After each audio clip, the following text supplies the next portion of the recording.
നാവിൽ അലിഞ്ഞിറങ്ങും എന്ന് ഞാൻ ക്യാപ്ഷൻ കൊടുത്തത് വെറുതെ അല്ല കേട്ടോ. കാരണം അത്രയ്ക്ക് ടേസ്റ്റിയായ ഒരു കറിയാണ്. വളരെ പെട്ടെന്ന് തയ്യാറാക്കി എടുക്കാനും കഴിയും. മിക്ക വീടുകളിലും തയ്യാറാക്കുന്ന കറി തന്നെയാണ്.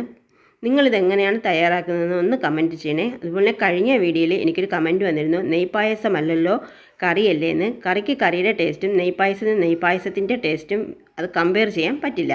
അപ്പോൾ നമുക്ക് കറി ഉണ്ടാക്കി തുടങ്ങാം. ഞാനിവിടെ ഒരു ചട്ടി അടുപ്പത്ത് വെച്ചു. അതിലേക്ക് കോക്കനട്ട് ഓയിൽ ഒഴിച്ചു കൊടുത്തു. നമ്മുടെ ഈ ഓയിലൊന്ന് ചൂടായി വരട്ടെ. നമ്മുടെ ഓയിൽ ചൂടായിട്ടുണ്ട്. ഇതിലേക്ക് 1 സ്പൂൺ ഉഴുന്ന് പരിപ്പ് ചേർത്ത് കൊടുക്കാം.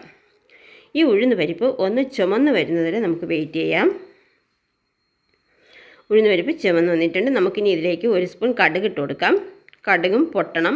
അപ്പം കടുക് പൊട്ടുന്നതുവരെ വെയിറ്റ് ചെയ്യാം.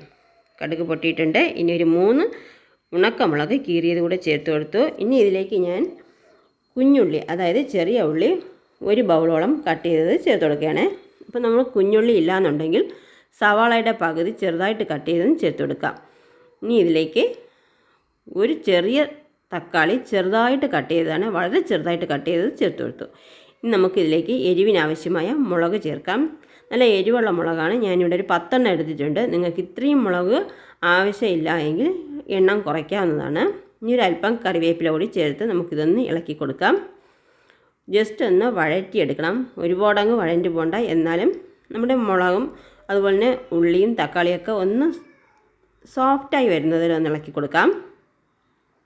ഇനി ഇതിലേക്ക് ആവശ്യമായ ഉപ്പ് ചേർത്ത് കൊടുക്കാം. ഉപ്പ് കൂടെ ചേർത്ത് നമുക്കൊന്ന് ഇളക്കിയെടുക്കാം.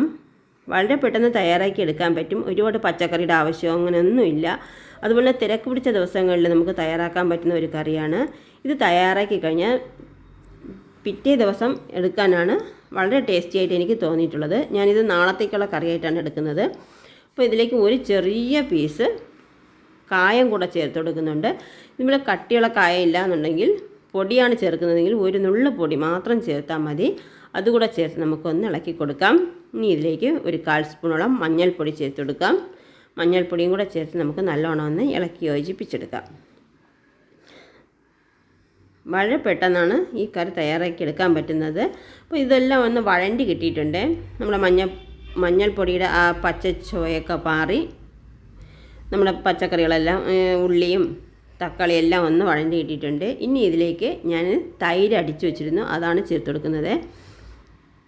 തൈര് ഒന്ന് മിക്സിയിൽ അടിച്ചതിന് ശേഷം നമുക്ക് ചേർത്ത് കൊടുക്കാം. ഞാനിവിടെ പുളിയുള്ള തൈരാണ് എടുത്തിട്ടുള്ളത്.